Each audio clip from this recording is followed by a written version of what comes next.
All right, so we're going to talk all about drivers and in-ear monitors, okay? Because there's a lot of, you can get 2, you get 4, 8. You told me they go up as much as 18 in one ear, right? So what does that mean? And it's all a little bit Greek whenever you're trying to decide, what do you really need, right. you know? And so for the hobbyist, maybe you're just playing in your garage, playing along to songs to relax after work, or maybe you play at church and you need it for a specific setting. Maybe your church has an open cage, maybe you have a drum cage, maybe you have a drum cage with a ceiling, maybe you do a little singing with your drumming, you play out with your, like there's a million different ways that you can slice this. And for each one of those situations, you really need some different support. You may not need those 10 drivers, you may just need 4, or it's all kind of about the layout. And so there's I get asked a lot about that, what do I need? And it's all so much to do with your situation and what you're wanting from those in-ears. So Andy, who is all things authority on in-ears with Alclair in-ear monitors, is going to enlighten me as well as you, because I know enough to get myself in trouble, enough to respond to an email and be like, that was the wrong information. I shouldn't have given that to you. So sorry about that. So that's what we're going to talk about. Is all about drivers. So I'm going to kind of let you. Well, so a driver is really just a term to mean speaker.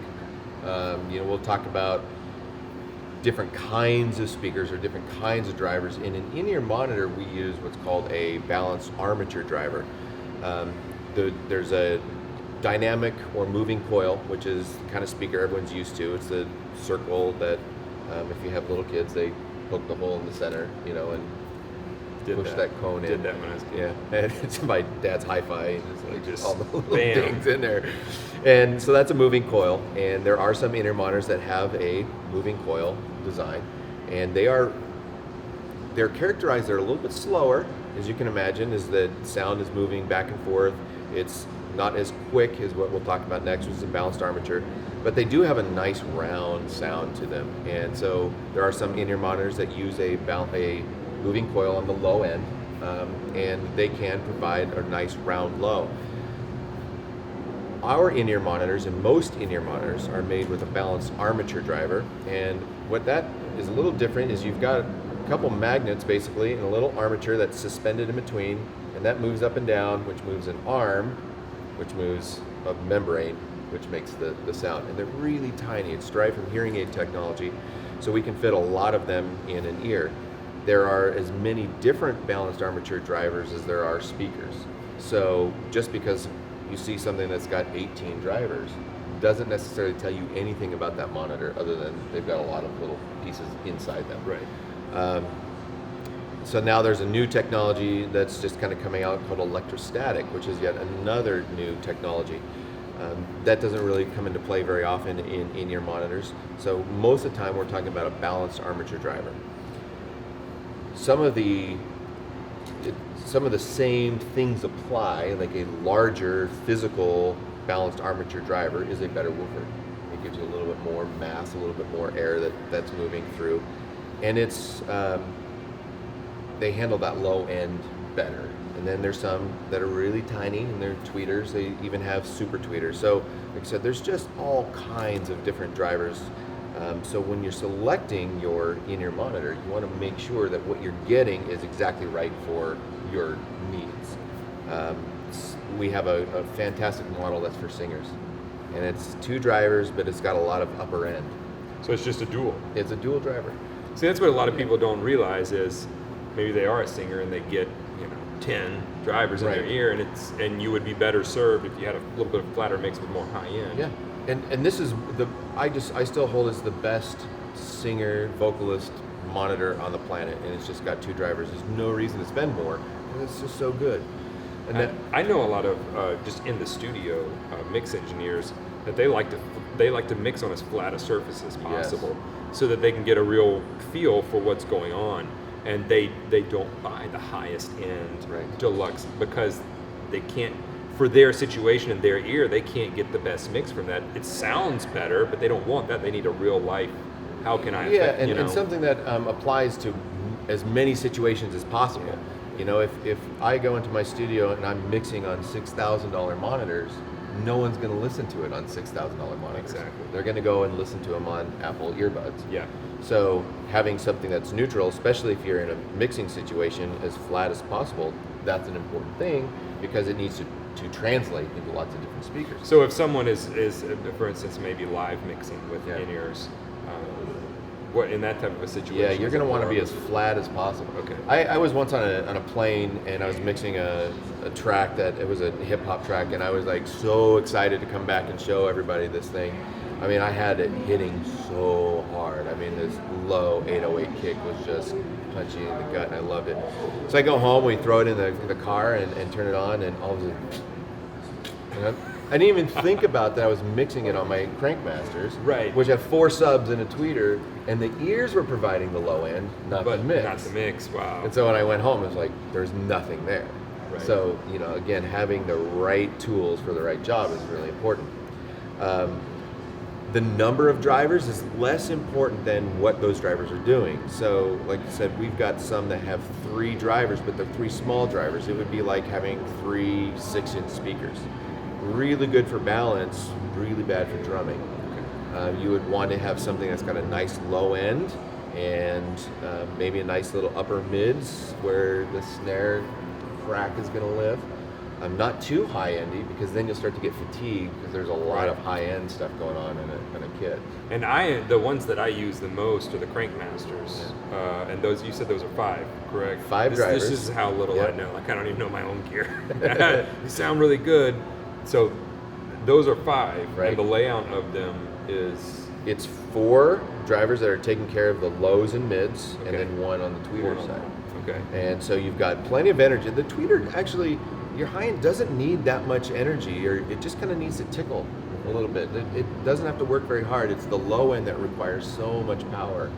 We have those subwoofers that require massive amounts of amplification to move those big old speakers. Right. And the same is true when you're moving into in-ear monitors. Right. So if you're playing a lot of kick, especially if you're a real heavy kick player, or you like a lot of bass in your mix, you need to emphasize that low end, and you need to have enough a big woofer or multiple drivers on the low end so that it'll absorb all that low end. Then the highs, it doesn't need that much. It just doesn't need that much energy to move. Okay. So whenever we get up into the high, because there are some people that just want to spend on it Yeah. and get the Lexus of. So if once they get up into that 10, 12, 18, Yeah. that what is being gained from that? For Yeah, my it's a good- own, it's a maybe good for my question. own Again, knowledge. it really does come down to a personal preference, right? Is one drum kit better than another, or are they just different? And what is going to be the right thing for you as a customer? You could have an 18 driver monitor, but it's the equivalent of having a bass amp that's got 18 2-inch speakers. It's just not going to move the air that you need. It's not going to handle the low end. We have a 10 driver that's got 4 subs, it's got 4 mids, do the math right, it's got a tweeter and a super tweeter. Okay. And it just has, you'll never distort it. You'll never run out of low end because it's got those 4 subs that are dedicated Right. to it. It's the ultimate monitor. If you are the guy that needs the very best, that is playing loud, live, heavy stages, that you hit that kick really hard and that bass real hard, then that is the one for you. That's if your bass player is like a Korn bass player with a Right. low tuned string and running distortion on it, that's the kind of thing that you that's need. the need. If you're in a church stage, Right. they're generally pretty quiet. And you're in a personal monitor system, a 2 driver, like our Dual XB would be just fine. The Tour would be a little bit better. It's a nice low end, a good sized mid, and a nice upper mid. It's got a little bit of a contour like this, and it actually has this dynamic feel to it. It just kind of makes it come alive a little bit. So just so you can get a feel for when you especially I'm a parent, and Yes. so whenever if my kids came, they were like, Dad, I want some Dr. Beats or whatever those are called. That I've listened to them once, and it was hard to listen to those things. They sound so bad. So if they came to me, I'd be like, why don't we go get you some quality Yeah. ears, and you can hear what music really sounds like. So for those of you out there that are trying to establish a sort of a budget, we're talking about a lot of technical talk.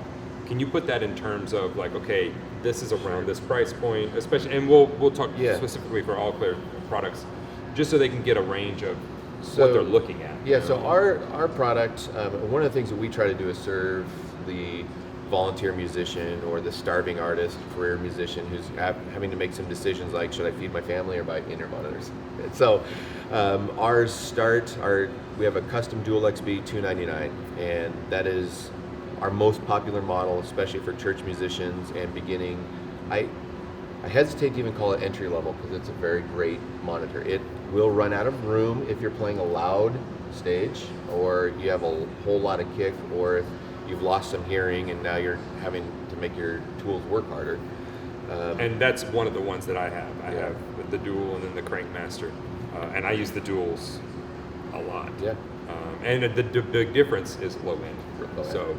So that's the dual driver. Then you move up to like the Tour, which would be the next great that's musician's monitor, and that's going to be $499. Okay, how many drivers is that? That is 3 drivers. Okay. The Crankmaster, which you have, is 5 drivers, and that is $649. We also have an RSM, which is a little more balanced. It's also $649. That's a 4-driver model. That's actually a great example because we price our 4-driver and our 5-driver the same, even though one. So it's one of those things. It's not just because it's got more drivers, it should be more expensive. Yeah, or so it's more better. drivers doesn't mean it's better. Exactly. More drivers just means there's more drivers. It just means it's different. Yeah. So, Yep. and that's what's crazy to me because my first pair of they weren't molds. They were just I forget what they were, but they were just the high end, I guess. What you would call it, Yeah, not just universal, molded. Yeah, universal fit. There we go. And they were $200.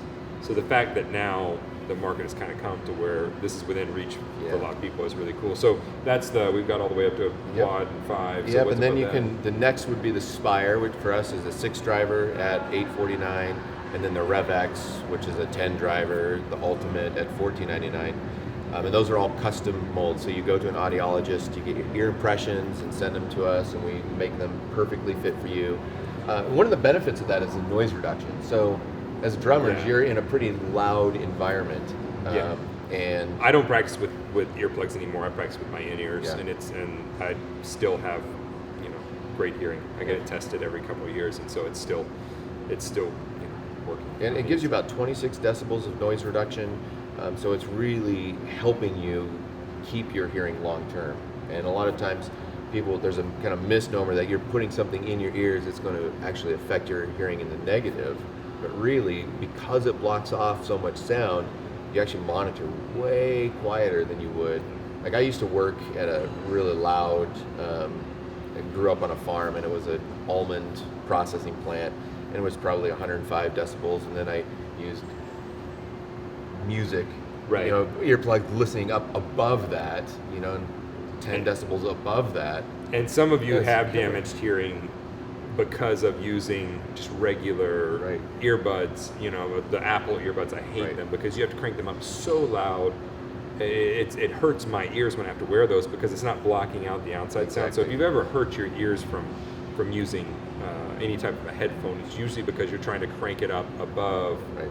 And I know musicians, by the way, some of you that play live, if you pull one of those in-ears out, you're going to wind up cranking the other side up to try to compensate. And I know a couple guys that have blown out the ear that always faces the crowd, the other ear that they had the ear in because they were trying to hear the crowd, and they were also trying to crank this up. Well, so and your brain equalizes it. Yes, it does. Right. So you've got that one here. I've got 26 decibels of noise reduction. So if you got a 100 decibel stage, just say it's 25 decibels for easy math. 75 decibels, you monitor at 10 over, so you're listening at 85. Yeah. Which is about like a car in traffic. That's a really great, safe, OSHA says 8-10 hours, not a problem. Listen to that. You take this one out, you're at 100 decibels. Now I need to move this one up over that 100 decibels in order to hear. Right. So now you're bombarding this ear that is with like 105, 106.